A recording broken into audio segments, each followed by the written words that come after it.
belajar mengenai measurement of growth. Okay, so measurement of growth ni adalah cara pengukuran macam mana kita nak mengukur growth itu sendiri. So ada banyak cara untuk kita ukur growth sebenarnya dekat dalam dunia ini, tetapi untuk dalam syllabus ini kita akan refer kepada dua cara yang kita fokuskan kepada untuk mengukur berat yang kita panggil sebagai wet mass dan dry mass.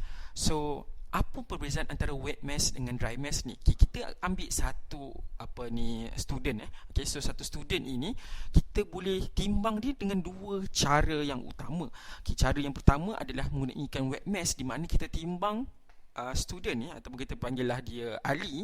Okay, kita timbangkan dia di atas penimbang, kita akan ukur berat dia setiap hari. Okay, so advantage of wet mass ni, apa advantage dia adalah kita ukur dia dalam keadaan dia environment dia sendiri. Maksudnya dia tidur ke, dia bangun ke, kita tetap akan timbang. Okay, tidak ada masalah. Kenapa? Ini timbang yang kita biasa guna pun untuk kita timbang berat kita setiap hari kan. Sebab organism ini tak perlu kita bunuh dan kita timbang berat dia setiap kali, setiap hari, gunakan cara yang sama. Tetapi dia ada disadvantage. Kenapa? So manusia ataupun organism ataupun tumbuhan, dia akan ada perbezaan antara air. Okay, dalam bahasa Malaysia kita panggil sebagai berat air lah. Kenapa?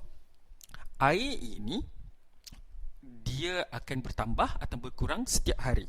Okay, so bila dia bertambah dan berkurang setiap hari, dia akan mempengaruhi berat. So bila dia mempengaruhi berat kamu, contoh ni kita ambil si Ali ni tadi, bila dia timbang pada waktu pagi, dia tak minum air, dia ringan.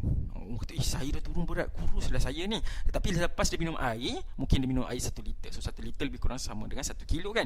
So apa yang berlaku adalah berat dia akan bertambah. So bila berat dia akan bertambah, ini menyebabkan yang kita panggil sebagai inaccurate measurement. So bila inaccurate measurement, student tersebut ataupun Ali mempunyai berat yang pelbagai dalam satu-satu kadar masa. Okay, so cara dia macam mana kita nak mudah untuk kita nak timbang satu-satu organism ini? Okay, so salah satu cara yang lebih tepat yang kita panggil sebagai dry mass. So dry mass ni kita perlu eliminate ataupun kita perlu buang air daripada satu-satu organism itu.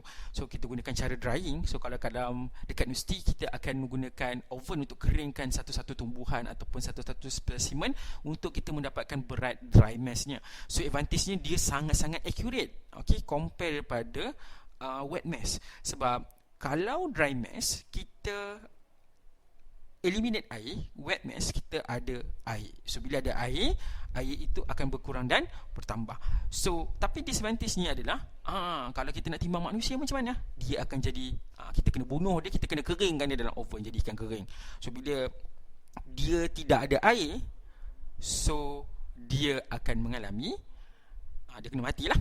So bila dia mati, susahlah kita nak hidupkan dia balik kan? Mana boleh hidupkan balik. So itu adalah disadvantage dry mass. Seterusnya, dry mass ni dia kena tengok pada umur dan saiz yang serupa. Okay, contoh dia, saya ambil baby dan saya ambil manusia.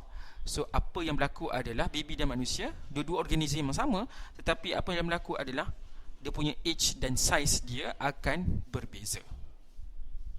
So kalau kita nak buat dry mass, kita kena ambil organism yang sama, maksudnya sama tinggi, sama age, untuk kita dapatkan berat yang lebih konsisten. Sekian.